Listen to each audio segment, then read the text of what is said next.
La penúltima palabra de Jesús la encontramos registrada en el libro de Juan, el capítulo 19 y el verso número 30. Y está en la parte B y la palabra es, voy a leer todo el verso 30, dice: Él probó el vinagre y dijo, todo está cumplido. Y en la versión Reina Valera dice, consumado es. Y este es un grito de victoria. Son buenas noticias para usted y para mí. Y en el griego antiguo la palabra que usa es tetelestai, y allí aparece también escrita en griego. Y esta palabra tenía distintos usos en el tiempo de Jesús. Se usaba en el ámbito familiar, cuando un padre le asignaba una tarea a su hijo. Entonces, una vez cumplida, una vez hecha la tarea, entonces el hijo venía y le decía: Padre, tetelestai, he cumplido lo que me asignaste.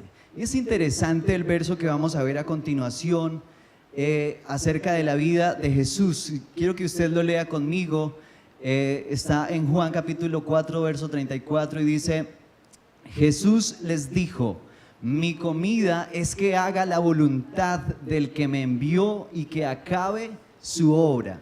Y eso nos muestra el objetivo de la vida de Jesús. Eso nos muestra lo que Jesús justamente perseguía a lo largo de sus años. Y es algo interesante para nosotros hoy, porque ese pudiera ser un buen objetivo sobre el cual nosotros pudiéramos invertir nuestra vida. Y sería interesante preguntarnos hoy, ¿cuál es el objetivo principal en el que estamos invirtiendo nuestra vida? Pero también la palabra tetelestai se usaba en el ámbito jurídico y tenía que ver cuando un preso pagaba su condena. Entonces el juez levantaba su martillo y decía: tetelestai. Y eso quería decir, se ha hecho justicia. También esta palabra se utilizaba en el ámbito de la guerra, en los contextos de guerra, cuando un ejército vencía a su contrincante, entonces levantaban un grito fuerte diciendo tetelestai e indicando que habían vencido. Y por eso decimos que entonces es un grito de victoria, la palabra consumado es, o la frase mejor. Pero, ¿qué significa esa frase hoy para nosotros? ¿Qué significa? Y quiero compartir 3 detalles de su significado. Realmente son muchos más, pero quiero compartir 3 en esta tarde. Y el primero es que Jesús pagó el castigo por el pecado. Al respecto, la Biblia dice en Romanos capítulo 5, verso 18: por el pecado de Adán, Dios declaró que todos merecemos morir. Pero gracias a Jesucristo que murió por nosotros, Dios nos declara inocentes y nos da la vida eterna. ¿Cuántos se alegran por eso esta tarde? Y en este verso nosotros encontramos combinadas 2 grandes virtudes de Dios. En la primera parte, si retornamos a la lámina anterior, por favor, en la parte que está subrayada, encontramos la justicia de Dios. Y Dios es un Padre que no pasa por alto las cosas, la desobediencia. Y entonces Él estableció algo, y es que el que pecare tenía que morir.